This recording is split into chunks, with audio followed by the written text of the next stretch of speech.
Happy Halloween, everybody. I'm sorry if I overslept, like for 10 months.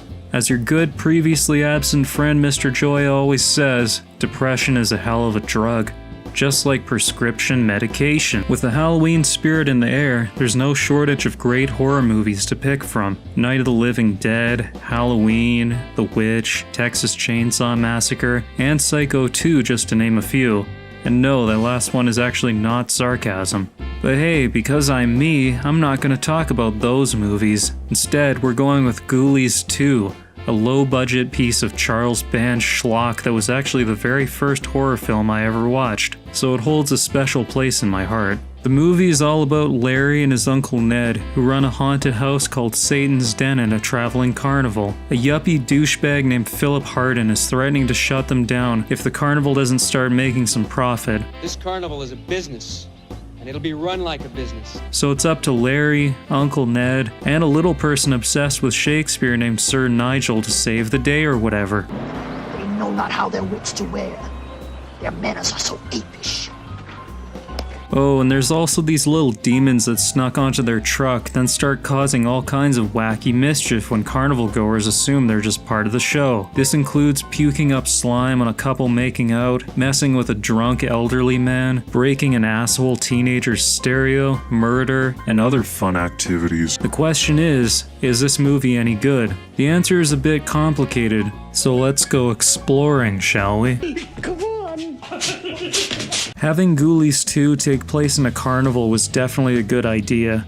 It allows for far more visual variety than simply setting in an old house or in modern suburbia. You also get to see borderline offensive characters like these, so that's always fun. After seeing a making of documentary, you find out that the carnival was actually filmed in a huge soundstage, and boy oh boy, it's pretty obvious upon rewatching it. There are a couple of daytime shots, but we never see the carnival active during these. During the night, we can see the sky is pitch black. You can even clearly see the walls when Hardin is going out to his bathroom trailer. Huh. It's kind of weird too now that I think about it. As far as effects go, the puppets for the Ghoulies themselves look pretty good, especially when they're concealed in the shadows. Some of these composite shots though, well, they've aged about as gracefully as Edward Furlong. The score leaves something to be desired too. While the title theme is appropriately cheesy 80s synth and fits perfectly, the same can't be said about a lot of the other music. That said, they also did get a pretty awesome Wasp song called Scream Until You Like It. The music video even has Blackie Lawless petting the fish ghoulie on the head. Aw, how adorable. Aren't you surprised they didn't make dolls of this thing? Upon rewatching this film for probably the 40th time in my life, it goes to show how much times have changed since 1988, whereas you can only say fuck once before the rating gets bumped up to R these days. Ghoulies 2 got away with quite a lot for being PG-13. The great fucking Fausto! Fucking Dracula. I don't know what the fuck it was. Bon appetit, motherfucker! You get me out of here, you fucking little kids! As far as the characters go, there's really not a lot to say. Uncle Ned has a bit more going on than some of the other characters, if just because he at least has somewhat of a backstory as a washed-up magician. He's played by Royal Dano, and he's certainly one of the better actors in the film, knowing when to ham it up appropriately, which for a movie like this is all the time. He was also in Killer Clowns from Outer Space, and if that's not a badge of honor, well, I don't know what is. Sir Nigel is probably the most memorable, if just because of how strange it is to have somebody speaking so theatrically in a movie like this, and the fact that he's a little person. It also makes you sympathize with him, considering how much the other characters insult him for his stature. What are you gonna do when Hardin fires us? How many openings are there for second-rate hobgoblins? What are you, a member of the Dwarfs Union or what? Hey Larry, how about you fuck off? Aside from Ned and Sir Nigel though, everybody else is just kinda there. There's guy, girl, asshole, clown, and filler. It's fair to say that this was one of the movies in the 1980s that was inspired by Gremlins, we'll say. Aside from the fact that there are a bunch of little monsters running amok, Ghoulies 2 takes it a couple steps further. They have a scene where one of the rides is sabotaged, which seems to be aping the Mrs. Deagle chair scene, and the premise that Gremlins were based on in the first place. What I wasn't really expecting though was for them to try and copy that one scene. You know, The one where Kate tells about how her dad died by breaking his neck in a Santa costume? My brother and I used to ride a bike on the wire, and then he was gone. He missed the net. Oh, okay. Then, of course, there's the fish Ghoulies' laughter. While most of the Ghoulies' noises are just comical, I have to say that the cries that the flying one makes are kind of creepy to me still.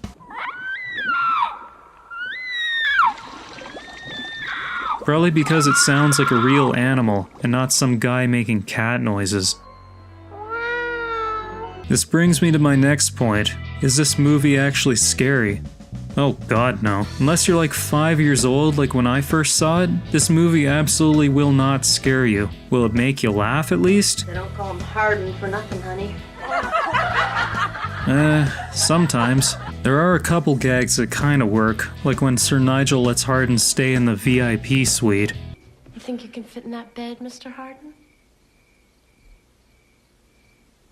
But then there's scenes like the cat ghoulie getting into a giant boxing glove to knock a guy out, complete with cartoon sound effects.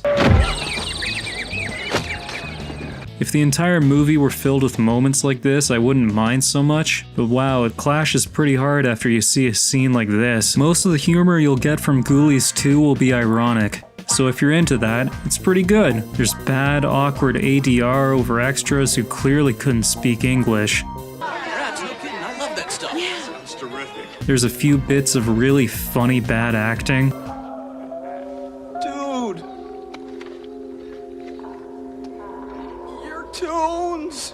There's the fact that Sir Nigel is played by Phil Fondacaro, who also portrayed Greaser Greg in my favorite movie ever. He was also in Return of the Jedi as Ewok, the only one that died incidentally. There's the fact that in this movie's logic, safety is really not a concern no matter where you are. Vats of highly corrosive acid are kept uncovered in garages, and the haunted house uses real sharpened blades for its pendulum and guillotine. Maybe Harden should shut them down, what the fuck? And then there's scenes of outright absurdity, like this kid breaking out a shuriken out of nowhere, or Uncle Ned holding, just a light bulb, and it's on. Seriously, that's what it looks like. I don't see anything attached to it. Is that like a thing because he's a magician? I'm a magician, you sons of bitches! You can't kill me! Oh, I guess they can. Also, why is Larry getting so touchy-feely with Uncle Ned here? Stop caressing his leg! He's licking his lips while he's doing it too. Stop it! I've got the DTs. For those that don't know, the DTs is also known as delirium tremens, which is a rapid onset confusion usually caused by withdrawal from alcohol. And I'm totally not just reading the wiki article for that. I don't think you're going through withdrawals, Uncle Ned. You seem to have a pretty good supply. You drink because your nephew keeps touching you? According to the documentary, they had to redo the shot of the adult ghoulie exploding several times because the actors kept laughing every time it happened. And I'm inclined to believe it after seeing this close-up. Shockingly enough, this movie actually does deliver on what the poster promised, although this scene is made way more disgusting by the knowledge that you void your bowels when you die. I didn't even notice this until I went back over the footage, but the cultists that are chasing the priest at the very beginning, yeah, they're wearing just blue jeans under their robes. I love this movie. Now comes the fun part. Would I recommend this movie? Well, it's not scary. It's not funny when it wants to be. The characters are mostly bland, there's some really boring filler, and the writing is simplistic at best. On the other hand, it does have a pretty unique setting, the Ghoulies have an 80s puppet charm to them, and they're actually given plenty of screen time. The movie has some fairly memorable scenes, and Phil Fondacaro and Royal Dano tried their best with the material that was given to them. Unless you're into bad movies like I am, you probably won't get a lot out of Ghoulies 2. So unless you like those bad movies, the only people I would really recommend this movie to, ironically enough considering all the cursing and a bit of gore, is probably to kids. This movie can serve as a gateway horror film to gradually lead them into bigger and better things. Or you could just start them off with Day of the Dead. I'm sure that'd be fine. When I first saw this movie when I was 5 years old, I'll admit that it scared me. but that fear helped pave the way to appreciating horror as a genre, and movies in general. Now that I've grown up, I can look back to a bad horror movie like this for entertainment, because let's face it, the real world is so much more frightening.